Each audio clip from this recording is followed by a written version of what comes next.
Azad Kashmir election کے پہلے مرحلے میں پیپلز پارٹی کی ہار کے بعد بلاول بھٹو کے الزامات کی جعلی چیئرمین نے دھاندلی کے الزامات لگاتے ہوئے کہا کہ ریاست فیصلہ کر لے کہ قومی مفاد زیادہ اہم ہے یا نون لیگ کا مفاد۔ نون لیگ کے مفاد میں ہم کسی کے ساتھ کھڑے ہونے کے لیے تیار نہیں۔ مظفر آباد میں جلسے سے خطاب میں کہا ریاست سوچے کہ کشمیر میں کیا کیا جا رہا ہے۔ تاریخ میں پہلی بار مرحلوں میں الیکشن کرائے گئے۔ یہ آزاد کشمیر ہے، مقبوضہ کشمیر نہیں۔ مجبور نہ کریں کہ ہم اعتماد کھو دیں۔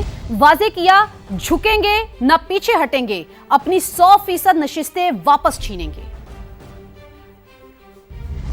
ریاست پاکستان نے یہ فیصلہ کرنا ہے کہ کیا ہمارے لیے قومی مفاد زیادہ اہم ہے یا نون لیگ کا مفاد۔ نون لیگ کے مفاد میں ہم کسی کے ساتھ کھڑے ہونے کے لیے تیار نہیں۔ نون لیگ کے مفاد کے نام پہ آپ کشمیر کے ساتھ کر کے آ رہے ہو، دھاندلی کروانے کے لیے آپ نے یہ فیزز کروایا۔ یہ آزاد کشمیر ہے، ہم کبھی بھی اس کو مقبوضہ کشمیر نہیں بننے دیں گے۔ ہمارا 100% سیٹیں ان سے چھین کے رہوں گا۔ ہم پرامن رہتے ہیں، پرامن رہنا چاہتے ہیں، ورنہ میں بھی صدر زرداری کا بیٹا ہوں، میر شاہنواز بھٹو اور میر مرتضی بھٹو کا بھانجا ہوں۔ میں سیاست اگر کرنا چاہتا ہوں تو شہید محترمہ بینظیر بھٹو کی طرح کرنا چاہتا ہوں۔ مجھے مجبور نہ کرے کہ پاکستان پیپلز پارٹی بھی اعتماد اٹھ جائے۔ نون لیگ نے بلاول بھٹو کے الزامات کو کشمیری عوام کے مینڈیٹ کی توہین قرار دیا۔ وفاقی وزراء احسن اقبال اور طارق فضل چودھری نے پریس کانفرنس کر ڈالی۔ کہا پی پی چیئرمین بھول گئے کہ اس وقت ریاست میں کس کی حکومت ہے۔ آپ گلگت بلتستان میں جیتے تو الیکشن شفاف تھے، آزاد کشمیر میں نتائج مختلف آئے تو الزامات لگانے لگے۔ بچگانہ طرز عمل چھوڑیں، سنجیدگی کا مظاہرہ کریں۔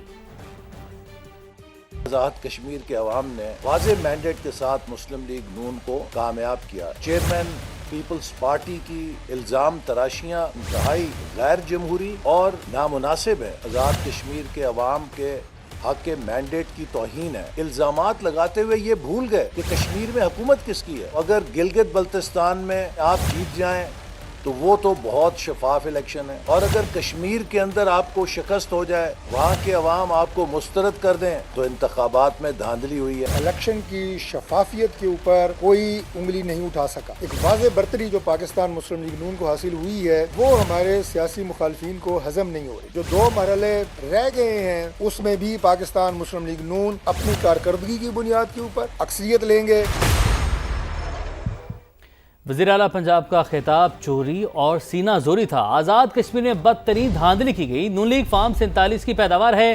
پنجاب اور وفاق کے بعد آزاد کشمیر میں بھی جعلی مینڈیٹ لینا چاہ رہی ہے۔ سندھ کے سینئر وزیر شرجیل میمن کا رد عمل، مریم نواز کو چیلنج دیا کہ استعفیٰ دے کر پنجاب کے کسی بھی حلقے سے الیکشن لڑ لیں، آپ کو ووٹ نہیں ملے گا۔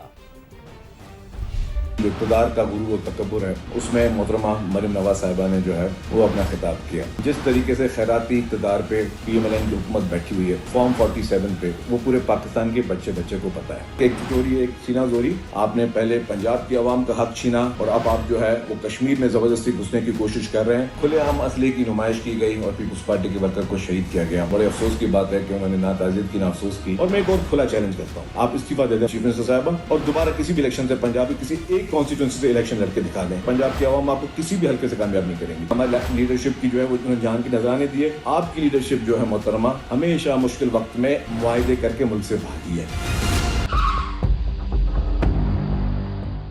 آزاد کشمیر انتخابات کے پہلے مرحلے کے نتائج مکمل ہو گئے ہیں۔ کون سی سیاسی پارٹی آگے رہی، کون سی پیچھے رہی، الیکشن کے نتائج کی کیا صورتحال تھی، تمام تفصیلات آپ کو سمجھاتے ہیں۔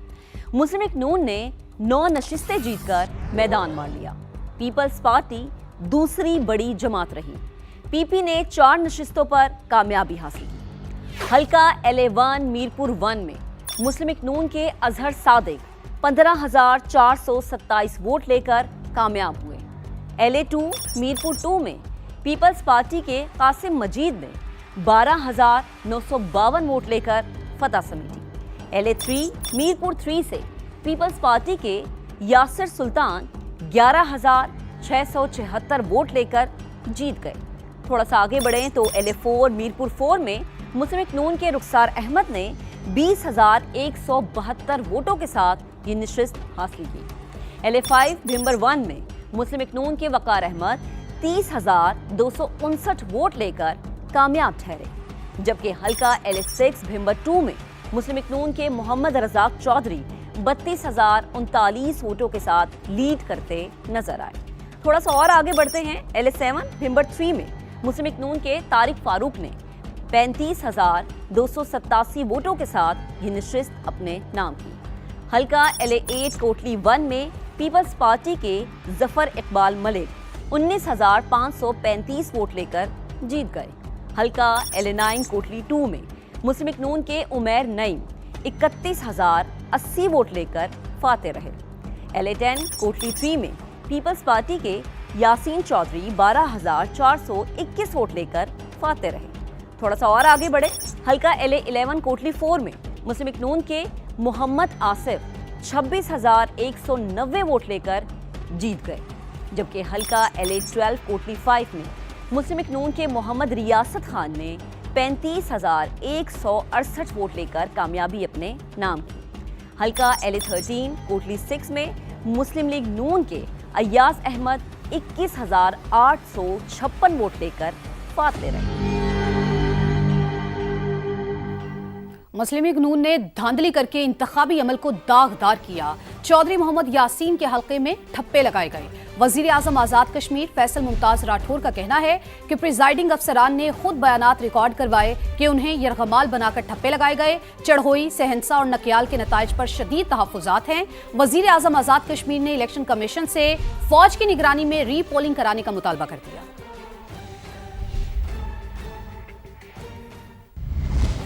आज़ाद कश्मीर के इलेक्शन का बाइकआउट बहुत सोच समझ कर किया। इंतखाबात में टर्नआउट 5 से 7% रहा।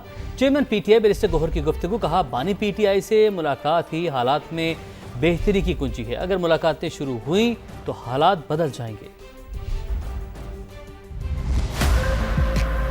आज़ाद कश्मीर में बॉयकॉट का फैसला हमने कर दिया और आपने देखा कि लोग टर्न आउट के लिए नहीं आए। मेरे पास जो इन्फॉर्मेशन है वो 5 से 7% मैक्सिमम टर्न आउट है, जो ना होने के बराबर है। ऐसे में आप इलेक्शन नहीं कराते। स्टैंड बाय टू से कि ये जो हमने फैसला किया बहुत सोच समझ के एक सियासी फैसला हमने किया हुआ। कोई फर्क नहीं पड़ता, इलेक्शन आज हो जाता है कल हो जाता है। इलेक्शन दोबारा भी हुए थे, 77 में इलेक्शन हुए, दोबारा नहीं हुए। कश्मीर पे दोनों बड़ी पॉलिटिकल पार्टी ने बड़ी सियासत और इस नहज तक पहुंचाया। एक कहता है मैं लाहौर बनवा रहा हूँ, दूसरा कहता है मैं कश्मीर बनवा रहा हूँ। कश्मीर ना कश्मीर बनेगा और कश्मीर नहीं लाहौर बनेगा। इंशाल्लाह वो पाकिस्तान का शारक है और पाकिस्तान का शारक बनेगा। 280 दिन से ज्यादा हो गए, मुलाकातें नहीं हो रही और मैं तो समझता हूँ कि ये मुलाकात इस मुल्क की बेहतरी की कुंजी है। अगर मुलाकातें शुरू होगी तो आप देखेंगे हालात बदल जाएंगे।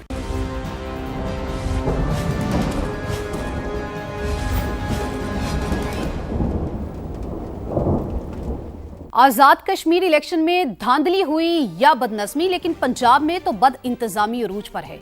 गुज़िश्ता सैलाब को 1 साल हो गया मगर बरसाती नालों के बंद मजबूत ना बनाए जा सके। नतीजा, लाहौर के करीब फिरोजवाला में नाला भेट का बंद टूट गया। हर तरफ तबाही, सड़कें ज़ेर-ए-आब, दर्जनों आबादियां मुतासिर, लोग घर बार छोड़ने पर मजबूर हो गए। हर तरफ तबाही, पानी में डूबे घर, बेबसी की तस्वीर बने शहरी। ये कोई गांव देहात नहीं बल्कि लाहौर के करीब आबाद शहर फिरोजवाला है, जहां पानी ने तबाही की दास्तान लिख दी।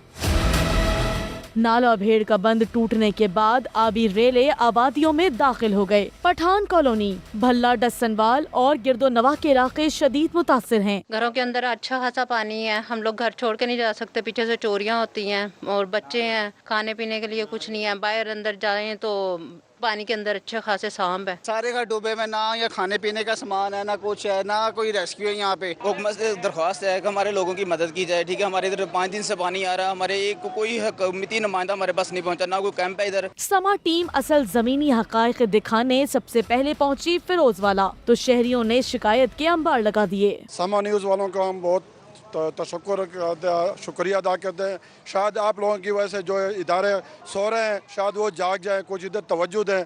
और हो सकता है मरियम साहिबा को अभी कश्मीर से कुछ वो उधर से फारे हो जाए तो इधर भी तवज्जो दें, क्योंकि वो तो इधर इंतखाबात में फंसी हुई है। न्यू फिरोजवाला के 14 इलाके पानी की लपेट में हैं। हजारों अफराद महसूर, छतों पर पनाह लेने पर मजबूर हैं।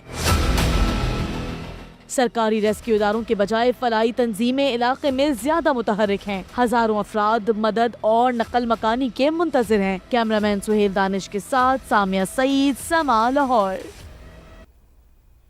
फिरोजवाला में वक्त के साथ साथ पानी मजीद बढ़ रहा है। पठान कॉलोनी का भी जमीनी राबता मुनक़ता हो गया। खवातीन, बच्चे और बुजुर्ग घरों में महसूर होकर रह गए। मजीद हमें बताएंगे कासिम अरशद। जी कासिम।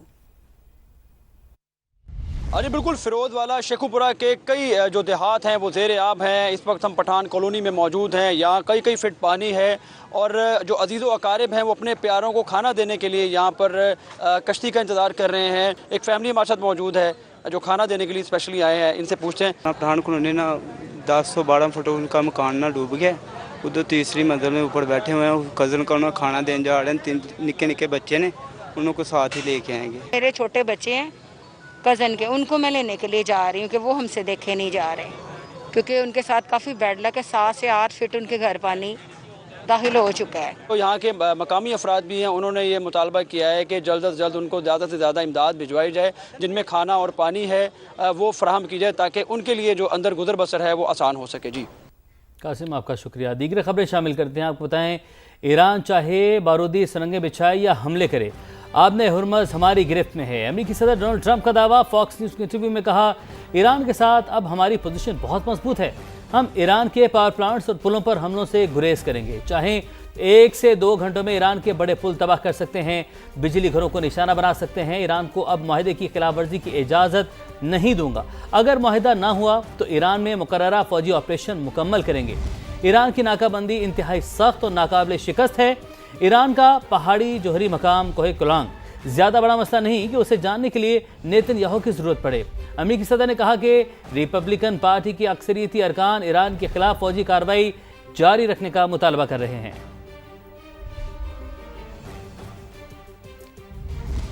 जो मुल्क ईरान के मुंजमद असासों से पैसे लेगा, उसके जहाज़ों को आबना हुर्मुज़ से गुजरने नहीं देंगे। ईरानी फौज का 2 टूक ऐलान वाज़ेह कर दिया। अमेरिका की किसी भी गैर कानूनी बहरी नाकाबंदी की कोशिश को इलाकाई तनाज़ा मजीद बढ़ाने के मुतरादिफ समझा जाएगा। ईरानी नायब सदर मोहम्मद रज़ा आरिफ ने कहा कि ईरान मसाइल और इख्तलाफात को बातचीत के जरिए हल करना चाहता है, मगर अगर हम पर जंग मुसल्लत की गई तो मुल्क का भरपूर दिफा करेंगे।